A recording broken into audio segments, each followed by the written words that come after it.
தாவேகா தொண்டர்களுக்கு ஆதரவாக முதல் முறையாக நான் ஒரு வீடியோ போட போறேன். இது வந்து சட்டையரோ கேலியோ கிண்டலோ இல்ல, இப்படித்தான் சொல்லுவீங்க என்னாச்சு உள்ளுக்குள்ள நீங்க வந்து ஏதாவது பண்ணி வைப்பீங்க அப்படின்னு நீங்க நினைக்கலாம். இல்ல, உள்ளபடியே இந்த வீடியோ தாவேகா தொண்டர்களுக்கு, குறிப்பாக விஜய் ரசிகர்களுக்கு ஆதரவாக முதல் முறையாக இந்திய தொலைக்காட்சிகளில் முதல் முறையாகிற மாதிரி தமிழ் கேள்வி வரலாற்றில் முதல் முறையாக தாவேகா தொண்டர்களுக்கு ஆதரவாக, தாவேகாவுக்கு ஆதரவாக இல்ல, தாவேகா தொண்டர்களுக்கு ஆதரவாக இந்த வீடியோ. அப்படி என்னங்க வீடியோ? ஏங்க இப்ப தாவேகா தொண்டர்களுக்கு திடீர்னு ஆதரவா பேசணும் அப்படின்னா, அது வீடியோக்குள்ள பாத்தீங்கன்னா கண்டிப்பா உங்களுக்கு புரியும். ஏன்னா மேட்டர் அவ்வளவு இம்பார்ட்டன்டான மேட்டர், அவ்வளவு முக்கியமான செய்தி. சோ வீடியோ முழுமையாக பாத்தீங்கன்னா உங்களுக்கு புரியும். வீடியோக்குள் செல்வோம். அனைவருக்கும் வணக்கம். இது தமிழ் கேள்வி. மீண்டும் உங்களை சந்திப்பதில் மிக்க மகிழ்ச்சி. நான் செந்தில் வேல்விச்சு. தமிழ் கேள்வியை மறக்காம சப்ஸ்கிரைப் செய்து பாருங்கள், உங்கள் பேராதரவை தாருங்கள் என்று கேட்டுக்கொண்டு, இப்ப தாவேகா தொண்டர்களுக்கு ஆதரவா இப்ப பேசுறதுக்கு என்ன இருக்குது அப்படின்னு கேட்டீங்கன்னா ஒன்று இருக்குது. என்ன அப்படின்னு கேட்டீங்கன்னா, விஜய் அவர்கள் திரைப்படங்களில் நடிக்க தொடங்கி கொஞ்சம் கொஞ்சமா அப்படி ஒரு நடிகராக, ஒரு புகழ்பெற்ற நடிகராக, இளைய தலைமுறையினரின் மனம் கவர்ந்த நடிகராக அப்படியே உருமாறி வர்ற காலத்துல இருந்து அவர் கூட ரசிகர் மன்றத்துல இருந்து அவருக்காக வால் போஸ்ட் ஒட்டி, கட் அவுட்ல ஏறி, பாலாபிஷேகம் பண்ணி, தியேட்டர்ல போய் விசில் அடிச்சு, தியேட்டர் சீட்டை எல்லாம் கிழிச்சு, இல்லையா, வீட்டுல இருக்கிற அப்பா அம்மா கிட்ட இருக்கிற காசெல்லாம் சண்டை போட்டு வாங்கிட்டு போயாவது பிளாக்லயாவது டிக்கெட் வாங்கி முன்வரிசையில இருந்து விசில அட்டிச்சு படம் பார்த்து விஜய்க்கு அவ்வளவு பெரிய வெறி பிடித்த ரசிகர்களாக இருந்தார்கள் அல்லவா? அவர்கள் ஏன் அப்படி இருந்தார்கள்? விஜய பிடிச்சிருக்கு இருக்கிறாங்க, ரைட், ஓகே. இப்ப விஜய் வந்து விஜய் மக்கள் இயக்கம் என்று வந்து விஜய் அரசியல் கட்சி ஆரம்பிக்கும் போது இந்த ரசிகர்கள் எல்லாம் என்ன நினைச்சாங்கன்னா, நமக்கு வந்து ஒரு வாய்ப்பு கிடைக்கும் அப்படின்னு இந்த ரசிகர்கள் எல்லாம் நம்பிக்கையோட காத்திருந்தார்கள். எந்த ரசிகர்கள்? காலங்காலமாக விஜய்க்கு வால் போஸ்ட் ஒட்டி, கட் அவுட்லுக்கு பாலாபிஷேகம் ஊட்டி, தியேட்டர்ல போய் விசில் இதெல்லாம் அட்டிச்சு கொண்டாடி சமூகத்திற்காக பங்காற்றிய, பெரும்பங்காற்றிய தொண்டர்கள், தோழர்கள். அப்ப விஜய் அரசியல் கட்சி ஆரம்பிச்சிருக்காருங்க, நமக்கு வாய்ப்பு கிடைக்குங்க அப்படின்னு இவர்களில் பலர் வந்து மிகுந்த ஆர்வத்தோடு காத்திருந்தார்கள். ஃபர்ஸ்ட் அதுலதான் மண்ணு விழுந்துச்சு. என்ன ஆச்சுன்னு கேட்டீங்கன்னா, விஜய் கட்சியில இன்னைக்கு முன் வரிசையில் இருக்கக்கூடிய அமைச்சர்களை நீங்க எடுத்துக்கிட்டீங்கன்னா, புஷி ஆனந்த் தவிர வேற யாருமே நேரடியாக விஜயனுடைய தீவிர ரசிகர்களாக ரசிகர் மன்றத்தில் செயல்பட்டவர்கள் இல்லை. ஆதவ் அர்ஜுனா விஜய் ரசிகர் மன்றத்துல இருந்து வந்தவரா? இல்ல. செங்கோட்டையன் இல்ல. சகோதரர் நிர்மல்குமார் இல்ல. சகோதரர் அருண்ராஜ் இல்ல. அமைச்சர் சகோதரர் அவர் பேர் என்ன, ராஜ்மோகன், இவங்க யாருமே என்ன கிடையாது. இவங்க மட்டும் இல்ல, மரிய வில்சன், இன்றைக்கு கீர்த்தனா, இவங்க எல்லாம் ஏதாவது காலங்காலமா விஜய் மக்கள் மன்றத்தில் இருந்திருப்பார்களா அப்படின்னு கேட்டீங்கன்னா இல்லவே இல்லை. இதை விட இன்னும் சொல்றேன், அமைச்சர்களை விடுங்க, புஷி ஆனந்த் மட்டும்தான் விஜயோடு காலங்காலமாக நின்னவர். அந்த அமைச்சர்ல புஷி ஆனந்த் மட்டும்தான் விஜயோட தொடர்ந்து டிராவல் பண்றவர். சரி, அமைச்சர்களை விடுங்க, எம்எல்ஏக்களுக்கு சீட்டு கொடுத்தாங்கல்ல. மற்ற கட்சியெல்லாம் என்ன செய்யும்னா, விருப்ப படிவம், விருப்ப மனு வாங்கணும், போய் விருப்ப மனு வாங்கி அந்த விருப்ப மனுவை கொடுத்து அதுல நேர்காணல் நடத்துவாங்க. நேர்காணல் நடத்தி ஒரு தொகுதிக்கு ஒரு 10 பேர், 15 பேர், 20 பேர் நினைச்சுவாங்க, விருப்ப மனு கொடுத்திருப்பாங்க. அதுல தலைமை என்ன செய்யும்? இல்ல, இந்த வாட்டி இவருக்கு தான் சீட்டு அப்படின்னு முடிவு பண்ணும். அதிமுக திமுக எல்லாம் அப்படித்தான். தாவேகாவுல அந்த மாதிரி தங்களுக்கு வந்து ஒரு வாய்ப்பு கிடைக்கும் அப்படின்னு விருப்ப மனு வாங்கப்பட்டுச்சு. உங்களுக்கு ஞாபகம் இருக்கா? விருப்ப மனு ஒரே நாளில் விற்று தீர்ந்தது அப்படிலாம் பிரேக்கிங் நியூஸ் போட்டாங்க. ஆனால் அந்த விருப்ப மனுவின் மீது ஏதாவது நேர்காணல் நடந்துச்சா? யாருக்கும் தெரியாது. நேர்காணல் வழக்கமா எங்க நடக்கும்? கட்சி அலுவலகத்தில் நடக்கும். ஆனா தாவேகாவிற்கான நேர்காணல் எங்க நடந்துச்சு தெரியுமா? ஒரு நட்சத்திர விடுதியில். அதுல என்ன பண்ணாங்கன்னு கேட்டீங்கன்னா, எல்லாரும் வேட்பாளர்கள் அறிவிச்சாங்க பாருங்க. அதுல அறிவிக்கப்பட்டதில் பல வேட்பாளர்கள், முன்னாடி ஒரு செய்தி வச்சு கிட்டத்தட்ட 100 வேட்பாளர்களுக்கு மேல ஒரு வாரத்துக்கு முன்னாடி, ஒரு நாளைக்கு முன்னாடி, சில மணி நேரங்களுக்கு முன்னாடி தாவேகாவில் இணைந்தவர்கள் அப்படின்னு ஒரு குற்றச்சாட்டு இருந்துச்சு. ஒரு உதாரணத்துக்கு இப்ப எங்க தொகுதி எடுங்க, திருநெல்வேலி தொகுதி, நெல்லை மாவட்டம். நெல்லை தொகுதியினுடைய சட்டமன்ற உறுப்பினர் RS முருகன். அவர் அஇஅதிமுக இருந்தவர், அதன் பிறகு திமுக இருந்தவர். திமுக சீட்டு கிடைக்கலன்னு டக்குன்னு தாவேகாக்கு வந்தார், வந்த உடனே தாவேகால சீட்டு. இப்படி ஒரு உதாரணத்துக்கு ஒண்ணு சொல்றேன். நீங்க தாவேகாவில இப்ப எம்எல்ஏவாக இருக்கக்கூடியவர்கள் யாருன்னு நீங்க பாருங்க. அவங்க யாராவது விஜய் ரசிகர் மன்றத்தோடு பயணித்தார்களா? விஜய் மக்கள் மன்றத்தோடு இருந்தார்களான்னா ஆறவே கிடையாது. வந்தவங்களுக்கு எல்லாம் சீட்டு, ஓடியா நீ வான்னு எல்லாருக்கும் சீட்டை கொடுத்தாங்க. சீட்டு கொடுத்ததுல பல பேர் வெற்றியும் பெற்று விட்டார்கள். அதான் முக்கியம். இப்ப தாவேகா ஆட்சியை அமைச்சிடுச்சு. சரி, ஆட்சி அமைந்து போச்சு, நமக்கு வந்து கட்சியில ஒரு மரியாதை இருக்கும் அப்படின்னு தாவேகா நிர்வாகிகள் யாரு ரசிகர் மன்றத்துல இருந்தே வந்தாங்கல்ல, அவங்க எல்லாம் என்ன நினைக்கிறாங்கன்னா, பரவாயில்ல நமக்கு வந்து விஜய் வந்து முதலமைச்சர் ஆயிட்டாரு, அப்ப தாவேகா வந்து ஆட்சிக்கு வந்துடுச்சு, நமக்கு வந்து வேற ஏதாவது மரியாதையாவது இருக்கும் அப்படின்னு அவங்க எதிர்பார்த்த போது, மாவட்ட நிர்வாகத்தில் கட்சி அமைப்புகள்ல மரியாதை இருக்கும் என்று எதிர்பார்த்த போது, அதெல்லாம் நீங்க வாக்கு சூட்டினியா, கட் அவுட்டுக்கு பால் ஊத்துனியா, விசில் அடிச்சியா, பிளாக்ல டிக்கெட் வாங்கியா, அதோட நிறுத்திய. இந்த வடிவேல் ஒரு படத்துல சொல்லுவாரு, இந்த சௌதாசெல்லாம் பஞ்சாயத்தோட இருக்கணும், வீட்டுக்கு வந்துட்டுலாம் இந்த வேலையெல்லாம் இருக்கக்கூடாது பாரு. அந்த மாதிரி இப்ப அஇஅதிமுகவை சேர்ந்த அத்துணை முன்னாள் அமைச்சர்களையும் பெரும் பெரும் ஜாம்பவான்களையும் தாவேகாவை நோக்கி அழைத்து வருகிறார் ஒருவர். அந்த ஒருவர் யார் என்று உலகிற்கே தெரியும், நான் சொல்ல வேண்டாம், நீங்க வச்சுக்கங்க. இப்ப அவரு அழைச்சிட்டு வர்றாரு எல்லாரையும். இப்ப அஇஅதிமுக இருந்து ஒண்ணு இல்ல, இப்ப புதுக்கோட்டை விஜயபாஸ்கர் அவர் வந்து இங்க வர்றாரு, அதிமுக இருந்து வந்து தாவேகால சேர்ந்துட்டாரு. இப்ப புதுக்கோட்டையில அவருடைய ஆதரவாளர்கள் நிர்வாகிகள் எல்லாரும் தாவேகாக்கு வந்துருவாங்க. இப்ப புதுக்கோட்டையில காலங்காலமா விஜய்க்கு வால்போஸ் ஒட்டி, கட் அவுட்டுக்கு பால் ஊத்தி, வீல் வீல் விசில் அடிச்சு, பிளாக்ல டிக்கெட் வாங்கி பார்த்து அன்னை ஆட்சிக்கு வந்தாருன்னா நாம தான் எல்லாம் நினைச்சிட்டு இருந்த விஜய் ரசிகர்களுக்கு குச்சி முட்டாயும் குருவி ரொட்டியும் கொடுக்கப்பட்டுள்ளது. ஆமா, இப்ப அத்தனை ரசிகர்களும் கொந்தளிச்சு போயிருக்கிறான். உண்மையிலே நான் திருப்பி சொல்றேன், இது ஏதோ வந்து அவர்களை வந்து ப்ரொவோக் பண்றதுக்கோ அல்லது வந்து இந்த சிண்டு முடியறதுக்கோ நான் இதை பேசல, உள்ள சுத்தியோட பேசுறேன். விஜயனுடைய அரசியல் மீது எனக்கு நிறைய என்ன இருக்கு, மாற்று கருத்து இருக்குது, நிறைய விமர்சன பார்வை இருக்குது, அது வேற. விஜயனுடைய அரசியல் மீது எனக்கு ஏகப்பட்ட விமர்சனங்கள் இருக்குது, அது வேற. ஆனா ஒருத்தர் கட்சின்னு ஆரம்பிச்சிருக்கிறாரு, அவர் ஆட்சியை பிடிக்கிறாருன்னா அவருக்காக இவ்வளவு நாள் வேலை பார்த்தான்ல ஒருத்தன், அவன் தான் அங்க போய் என்ன செய்யணும், உட்காரணும். அதுல ஒரு குறைஞ்சபட்ச நியாயம் இருக்கு. அப்படி போய் உட்கார்றாரு ஒருத்தர். இப்போ காலங்காலமாக விஜய்க்காக உழைத்த ஒருத்தர் போய் ஒரு அமைச்சராகவோ எம்எல்ஏவாகவோ போய் உட்கார்றாருன்னு வைங்க, அவருடைய செயல்பாடுகளின் மீது நான் விமர்சனம் வைப்பேன். அது செயல்பாடுகளை பொறுத்து, அது வேற. அதை நம்ம விமர்சிக்கலாம். காலங்காலமாக விஜய்க்கு வேலை பார்த்த ஒரு அமைச்சர் ஆயிட்டாருங்கிறதுக்காக விமர்சிக்காம இருக்க முடியுமா, அது வேறு. ஆனா அந்த இடத்துக்கே இவங்களை போக விடாம தடுக்கிறது இருக்குல்ல, இப்ப திருப்பியும் இன்னொரு அஇஅதிமுகவாக தாவேகாவை மாற்றுவது இருக்குல்ல, இளைஞர்கள் அதிமுக மீதும் திமுக மீதும் கொண்ட மாற்று கருத்தினால் அதிமுகவும் வேண்டாம் திமுகவும் வேண்டாம் என்று நினைத்த இளைஞர்கள் தான் தாவேகா பக்கம் வந்தார்கள். இப்போ தாவேகா இன்னொரு அஇஅதிமுகவாக மாறுகின்ற பொழுது, ஐய இதுக்கா இவ்வளவும் அப்படிங்கிற மனநிலைக்கு தாவேகா தொண்டர்கள், அடிமட்ட தொண்டர்களும் விஜய் ரசிகர்களும் நகர தொடங்கி விட்டார்கள் என்பதுதான் உண்மை. இதான் உண்மை, சரியா? இப்ப நான் என்ன சொல்றேன், அவங்க யாரை எதிர்த்தாங்க சண்டை போட்டு வேலை செஞ்சாங்க? இதே அதிமுக தான் சண்டை போட்டு வேலை செஞ்சு ஜெயிச்சிருக்காங்க. அந்த அதிமுக இருந்து ஒருத்தர் வர்றாருன்னா, நீங்க விஜயபாஸ்கரை தாண்டி புதுக்கோட்டையில வந்து ஒருத்தர் அரசியல் பண்ணிட முடியுமா? தாவேகாவை சேர்ந்தவர். எம்ஆர் விஜயபாஸ்கரை தாண்டி கரூர்ல ஒருத்தரால அரசியல் செஞ்சிட முடியுமா?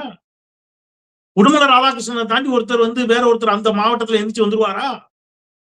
ஆனா இவர்களை எல்லாம் வீழ்த்தித்தான் தாவேகாவினர் அந்த மாவட்டங்களில், இவங்க அங்க அந்தந்த மாவட்டத்தில் இவங்க ஜெயிச்சிட்டாங்க. பட் அந்த மாவட்டங்கள்ல இவங்க கட்டுப்பாட்டுல இருந்த மாவட்டத்திலேயே வேறு சில தாவேகா தொண்டர்கள் வெற்றி பெற்றிருக்கிறார்களோ, அவங்க எப்படி ஜெயிச்சாங்க? இவங்களை எதிர்த்துத்தான் ஜெயிச்சிருக்காங்க. அப்போ எதிர்த்து வெற்றி பெற்ற தாவேகா தொண்டர்களின் மீது, விஜய் ரசிகர்களின் மீது நம்பிக்கை இல்லாமல் அதிமுகவினரை தன் கட்சியில் தாவேகா இணைத்துக் கொள்ள தொடங்கி இருக்கிறது. ஏன் இணைக்கிறாங்க அப்படின்னு கேட்டா, அதுலதான் ஒரு முக்கியமான சூட்சமும் இருக்குது. என்னன்னு கேட்டீங்கன்னா, புஷி ஆனந்த் அவர்களுக்கு தான் கட்சியில எந்த மாவட்டத்துல யார் மாவட்ட செயலாளர், யார் ஒன்றிய செயலாளர், யார் வந்து விஜயனுடைய தொடக்க காலத்தில இருந்து வால்பூ சூட்டிட்டு இருக்கிறா, இதெல்லாம் புஷி ஆனந்துக்கு தெரியும். அவர்கள் புஷி ஆனந்துக்கு விசுவாசிகள். யாரு? அந்த கட்சி தாவேகா என்ற கட்சி ஆரம்பிக்கப்பட்ட போது விஜய் ரசிகர்களாக இருந்து தொண்டர்களாக மாறினார்கள் அல்லவா, அவர்கள் புஷி ஆனந்தினுடைய தீவிர விசுவாசிகள். விஜயின் விசுவாசிகள், விஜயின் ரசிகர்கள் யாருக்கு விசுவாசி? ஏன்னா விஜய் யாரும் ஃப்ரீக்வெண்டா போய் பார்க்க முடியாதுல்ல. அப்ப புஷி ஆனந்த் தான் ஆளினால் அவங்களுக்கு புஷி ஆனந்தினுடைய தீவிர விசுவாசிகள்.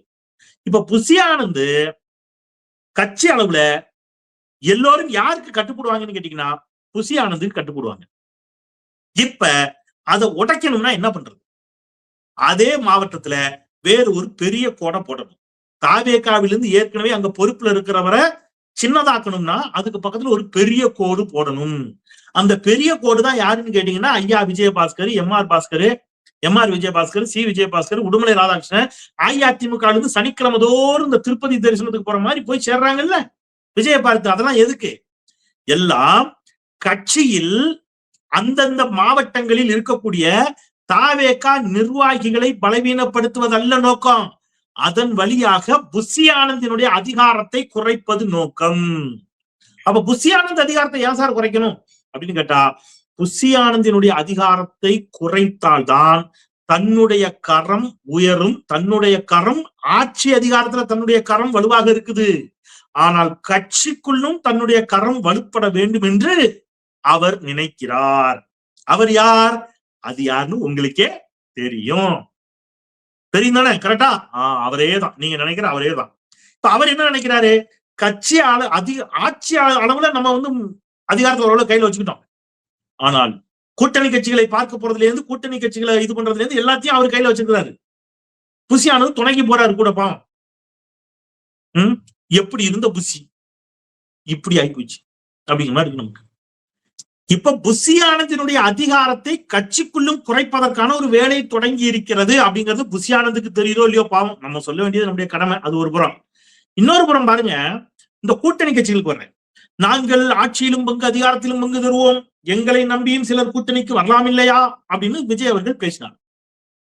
கூட்டணிக்கு யாரும் போகல, ஒரு சில கட்சிகள் போச்சு. அது எது நான் சொல்றேன். ஆனா தேர்தல் முடிந்த பிறகு, தேர்தலுக்கு முன்பிருந்தே இவரோடு டிராவல் பண்ண கட்சி இருக்குல்ல, அந்த கட்சியெல்லாம் இவர் கைவிட்டுட்டாரு, மறந்துட்டாரு. தேர்தலுக்கு பிறகு, தேர்தலில் விஜயை கடுமையாக விமர்சித்து விஜய் மீது கடும் தாக்குதல்களை நடத்தியவர்களுக்கெல்லாம் தேர்தலுக்கு பிறகு அவர்களை எல்லாம் அழைச்சி மாலை போட்டு மரியாதை செஞ்சு அவர்களுக்கு எல்லாருக்கும் அமைச்சர் பதவியில இடம் கொடுத்துட்டாரு. தேர்தலுக்கு முன்பிருந்தே இவர் கூட சுத்திட்டு இருந்த ஜீவன்கள் இருக்குல்ல, பாவம் அவங்களெல்லாம் அம்போன்னு விட்டார். ஒரு உதாரணத்துக்கு நான் சொல்றேன். ஒரு தனியாக அவர் தனக்குன்னு ஒரு கட்சி நடத்திட்டு இருக்கக்கூடியவர் யாரு? அருமை சகோதரர் முஸ்தபா அவர்கள். இப்ப நீங்க தாவேகாவின் சார்பாக ஊடக விவாதங்களில் கலந்து கொள்ள நீங்க பார்த்திருப்பீங்க. முஸ்தபா அவர்கள் இந்திய யூனியன் முஸ்லீம் லீக் தாவேகாவோடு செல்லாத போது இல்லையா, நீங்க வந்து அவர் வந்து என்ன செஞ்சாரு? இஸ்லாமியர்களுக்கு என்று ஒரு எந்த ஒரு ஸ்பேஸே விஜய்க்கு இல்லாத போது முஸ்தபா தான் என்ன செஞ்சாரு? ரமலான் நோன்பு திறக்கும் நிகழ்ச்சியில் ஏராளமான இஸ்லாமியர்களை திரட்டி வைத்து விஜயை அழைத்து சென்று இஸ்லாமியர்களிடம் விஜயை கொண்டு போய் சேர்த்தது யாரு?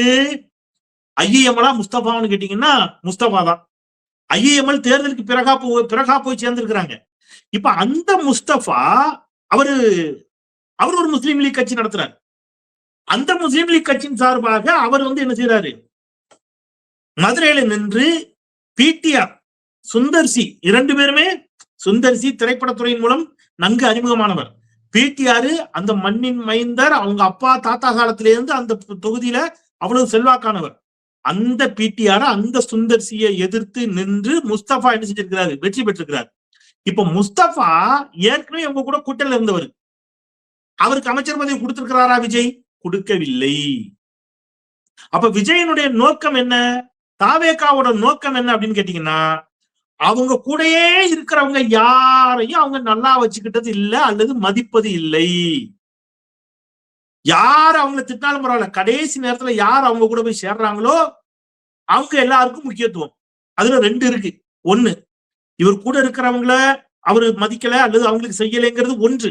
இன்னொன்று, திமுக கூட்டணியை எப்படியாவது உடைக்கணுங்கிறதா அவருடைய பிரதான நோக்கம். அப்படி இல்லாம இருந்திருந்தா ஐஎம்எலுக்கு தேர்தலுக்கு பிறகு ஐஎம்எலுடைய ஆதரவு தேவை, நீங்க வாங்கிட்டீங்க, அவங்களுக்கு அமைச்சரவை பதவி கொடுக்குறீங்க, அது உங்க விருப்பம், அதுக்குள்ள நான் போக விரும்பல. ஆனா திமுக கூட்டணியில் நின்று திமுக வாக்குகளை பெற்று வெற்றி பெற்ற ஐஎம்எலுக்கு அமைச்சரவையில் இடம் கொடுக்க தெரிந்த விஜய் அவர்களுக்கு முஸ்தபாவுக்கு கொடுக்க முடிஞ்சுதா? முடியாது. இதே மாதிரி இன்னொரு சகோதரர் டிவி தொலைக்காட்சி வாதங்கள் எங்க கூட எல்லாம் வந்து பேசுவார். அவர் ஒரு கட்சி நடத்திட்டு இருக்கிறாரு. அவர்லாம் என்ன ஆனாலே தெரியல. இப்ப எதுக்கு சொல்றேன்னா, தேர்தலுக்கு முன்பிருந்து இன்னைக்கு நீங்க வெற்றி பெற்றவுடன் உங்களை நோக்கி சாரையாக வந்து விடுறான். பொத்தன்னு செவரேறி குதிக்கான். நீங்க கதவை சாத்திட்டு வர வேண்டாம் போடான்னு விரட்டி விட்டாலும் கேட்க மாட்டேங்கிறான். அதெல்லாம் கிடையாது. தன்மானமாவது மண்ணங்கட்டியாவது, சுயமரியாதையாவது அதாவது அதெல்லாம் கிடையாதுன்னு தாவேகாவை நோக்கி படையெடுக்கக்கூடிய கூட்டம். ஏன்னா அவர்களுக்கு வெற்றி பெறக்கூடிய யாரோ ஒருத்தர் தேவை. அவங்களோட ஒட்டி கொண்டு ஏதேனும் ஒரு விதத்துல அரசியல்ல பதவியில அதிகாரத்துல இருக்கணும், அரசியல் அதிகாரம் இருக்கணுங்கிறதுக்காக ஓடுறாங்க. ஆனா நீங்க வெற்றி பெறாத போது, நீங்க வெற்றி பெறுவீர்கள் என்ற நம்பிக்கையோடு உங்களோடு நின்ற ஒரு கூட்டம் இருக்குல்ல, அப்ப இவங்க யாரும் நீங்க வெற்றி பெறுவீங்கன்னு நம்பல. ஆனா இப்ப நீங்க வெற்றி பெற்றவுடன் உங்களை தேடி ஓடி வர்றாங்க. அவர்களுக்கு இடம் கொடுக்கக்கூடிய தாவேகா, நான் திருப்பியும் சொல்றேன், கட் அவுட் வச்சு விசில் அடிச்சு வால்போ சுட்டி கூடயே இருந்த ரசிகர்களுக்கு எல்லாம் பிம்பிலிக்கு பிளாப்பி தான் மீன். இப்போ அது புரிந்து கொள்ள வேண்டும் ரசிகர்கள். ஆனா விஜய் பக்கா அரசியல்வாதின்னு நிரூபிச்சிட்டாரு. அவ்வளவுதான். அதுக்கப்புறம் இன்னுமே என்னத்துக்கு சார்? அவங்களுடைய தேவை எப்ப தேவை? விசில் அடிக்க தேவை, வால்போ சூட்ட தேவை, கட் அவுட்டுக்கு பால் ஊத்த தேவை. அதை கரெக்டா செஞ்சாரு. இனிமேல் அரசியல் கட்சி ஆனது பிறகு அரசியல் நடத்தணும் சார். அரசியல் நடத்துறதுக்கு யார் தேவை? அமைப்பு தேவை. அமைப்பு தாவேகாவிடம் பல இடத்துல அமைப்பே கிடையாது. அப்ப அமைப்பு வேணும். இடைத்தேர்தல் வரும், உள்ளாட்சி தேர்தல் வரும். உள்ளாட்சி தேர்தலை எதிர்கொள்றதுக்கு இந்த இதே கட்டமைப்பு போதுமா? போதாது. நீங்க இன்ஸ்டாகிராம் வச்சு சோசியல் மீடியா வச்சு விஜயனுடைய பேஸ காட்டி ஒரு பொது தேர்தல ஓட்டு வாங்கிடலாம். அதுவே போராடி 107 இடத்துல வந்து நின்றுருக்கு. ஆனா உள்ளாட்சி தேர்தலாம் வரும்போது கட்சி கட்டமைப்பு இருக்கணும், கிளை வாரியா இருக்கணும். அது தாவேகாட்ட இருக்குதா? இல்ல. அப்ப அதுக்குத்தான் என்ன பண்றாங்க? அதிமுக முன்னாள் அமைச்சர்கள் எல்லாம் ஓடியான்னு சேர்த்துக்கிறாங்க. ஆனா இதுல உள்ளபடியே பாவப்பட்டது யாருன்னு கேட்டீங்கன்னா, இப்ப தாவேகாவில் நீண்ட நெடுங்காலமாக விஜயோடு பயணித்துக் கொண்டிருக்கக்கூடிய தொண்டர்கள். சரி, யாருக்கும் இல்லாத அக்கறை உனக்கே அக்கறை மாதிரி நீங்க என்கிட்ட கேட்கலாம். தாவேகா தொண்டர்களுக்கு அவங்க பதவி கொடுத்தா கொடுக்காங்க, கொடுக்காட்டி போறாங்க, உனக்கு என்னப்பா அக்கறை அப்படின்னு நீங்க கேட்கலாம். ஒண்ணு இருக்கு. என்ன அப்படின்னு கேட்டீங்கன்னா, திருப்பி சொல்றேன், விஜயோடு நான் முற்று முழுவதுமாக முரண்படுகிறேன். அவர் இன்னைக்கு ஜெயிச்சிட்டாருன்னு உடனே இவங்கள மாதிரி போய் நம்ம என்ன செய்ய போறது இல்ல. நான் விஜயோடு முரண்படுகிறேன், விஜயனுடைய அரசியலோடு முரண்படுகிறேன். அது வேற. வெற்றி பெற்ற பிறகும் நான் எந்த இடத்திலும் சமரசமின்றி தாவேகாவின் மீது வைக்கக்கூடிய நியாயமான விமர்சனங்களை, கண்ணியமான வார்த்தைகளை நான் தொடர்ந்து வைத்து வருகிறேன், இனியும் வைப்பேன். அது வேற, விட்டுருங்க. ஆனா ஏதோ ஒரு இடத்துல விஜய் பற்றிய பெரிய அரசியல் புரிதல் இல்லாம ஒரு மாற்று, ஒரு இளையோருக்கு ஒரு புதிய வாய்ப்பு, வேட்பாளர் யாருன்னு கூட தெரியாம, எம்எல்ஏ யாரு அப்படின்னு கூட தெரியாம, இவர் ஒரு தூய சக்தி அப்படின்னு வைத்த வாதத்தை நம்பி வாக்களித்த அப்பாவி வாக்காளர்கள் இருக்கிறார்கள் அல்லவா? சகோதரர்கள், குறிப்பாக சகோதரிகள், தாய்மார்கள். விஜய் சினிமால அவங்க அவரை ஹீரோவாவே பார்த்தாங்க. அந்த மாதிரி ஒரு ஹீரோ மனநிலையிலேயே இவர் ஒரு தூய சக்தி அப்படின்னு அவர் வைத்த வாதத்தை நம்பி ஒண்ணு வைக்கின்ற பொழுது, அந்த வாக்காளர்களுக்கு செய்யக்கூடிய நம்பிக்கை துரோகம் எது? ஊழல் குற்றச்சாட்டுகளுக்கு உள்ளாகி இருக்கக்கூடிய, குட்கா புகார் வழக்குக்கு உள்ளாகி இருக்கக்கூடிய, குட்கா வழக்குகளை எதிர்நோக்கி இருக்கக்கூடிய விஜயபாஸ்கர் போன்றவர்களை, பிஎம்எல்ஏ ஆக்ட் இருக்கக்கூடியவங்களை எல்லாம் உங்க கட்சியில கொண்டு வந்து நீங்க சேர்த்துக்கிட்டு நீங்க அவர்களோடு ஒன்றாக மேடையில் நிற்பீர்கள் என்று சொன்னால், உங்களை மாற்று என்று நினைத்து வாக்களித்த அந்த அப்பாவி வாக்காளனுடைய மனநிலையை சொல்ல வேண்டிய கடமை எனக்கு இருக்கிறது. அதனால இதை சொல்றேன். மத்தபடி உங்க கட்சியில நீங்க யாருக்கும் பதவி கொடுங்க, கொடுக்காம போங்க, வால் போஸ்ட் ஓட்டினா ஓட்டுறான், கட் அவுட் வச்சா வைக்கிறான், வச்சவங்களுக்கு பதவி கொடுங்க, இல்ல வைக்காதவங்களுக்கு பதவி கொடுங்க. அதெல்லாம் உங்களுடைய விருப்பம். அதுக்குள்ள நான் எங்கேயும் போக விரும்பல. ரைட்டா? அதுக்குள்ள எங்கேயும் நான் போக விரும்பல. ஆனா நீங்க அதுல கூட பாத்தீங்கன்னா, கட்சி ஆரம்பிச்சு 2 வருஷம் ஆச்சு. அதனால நீங்க அருண்ராஜோ, நிர்மல்குமாரோ கூட கட்சி ஆரம்பிச்சு உடனே கூட போய் சேர்ந்துட்டாங்கன்னு வச்சுக்கலாம். சரியா? அது கூட விட்டுருங்க. ராஜ்மோகன் எல்லாம் அந்த கட்சி ஆரம்பிச்ச சில நாட்களே போய் சேர்ந்துட்டாங்க. ஆனா தேர்தல் அறிவிக்க போறதுக்கு முன்பாக அதாவது கட்சியில சேர்ந்த உடனேயே ஒரு தொகுதியில போட்டியிட்டவர்கள் எல்லாம் ஏராளமான பேர் தாவேகாவில் இருக்கிறார். அவங்களெல்லாம் கொஞ்சம் நினைச்சு பாருங்க. அந்த தொகுதியில உங்களுக்காக வேலை செய்தவர்களை நினைத்து பாருங்கள். இது ஒரு புறம். இன்னொரு புறம், மாற்று என்று உங்களை நம்பி வாக்களித்த மக்களை நீங்க என்ன செய்றீங்க? விஜயபாஸ்கர் உள்ளிட்டவர்களை எல்லாம் இணைத்துக் கொண்டு, அஇஅதிமுக இருந்து வருபவர்களை எல்லாம் இணைத்துக் கொண்டு நீங்க என்ன பண்றீங்க? அந்த நம்பிக்கையோடு வாக்களித்தவர்கள் நம்பிக்கையில மண்ணள்ளி கொட்டி இருக்கிறீங்க. அவர்களுக்கு இந்த உண்மையை உணர்த்த வேண்டியதும் என்னுடைய கடமை. பாத்தீங்களா, உங்களை மாற்றுன்னு சொன்னாரா? நாங்க அப்பவே சொன்னோமா மாற்று கிடையாது, இது ஒரு ஏமாற்று அப்படின்னு சொன்னோமா? இது நடந்து விட்டதா என்று சொல்ல வேண்டியதும் எங்களுடைய கடமை. அதற்காகத்தான் இந்த வீடியோ. எனவே நான் திருப்பியும் சொல்றேன், நீங்க யாருக்கும் சீட்டு கொடுங்க, கொடுக்காம போங்க, அது உங்க உட்கட்சி விவகாரம். ஆனால் இந்த செய்தியை மக்களுக்கு கடத்த வேண்டிய கடமை எனக்கு இருக்கிறது என்ற அடிப்படையில் இந்த செய்தியை நான் கடத்தியிருக்கிறேன். ஏற்போர் ஆம் என்க. மறுப்போர் இல்லை என்கிற சமான மாதிரி நீங்கள் வந்து கண்டிப்பாக ஏற்போரே அதிகம் இருப்பீர்கள் என்ற நம்பிக்கையோடு, இந்த கருத்தை ஏற்போரே அதிகம் இருப்பீர்கள் என்ற நம்பிக்கையோடு நீங்க வந்து என்ன பண்ணுங்க, தமிழ் கேள்வி சப்ஸ்கிரைப் செய்து பாருங்கள், உங்கள் பேராதரவை தாருங்கள் என்று கேட்டு விடைபெறுகின்றேன். குரலற்றவர்களின் குரலாய் நான் செந்தில். நன்றி.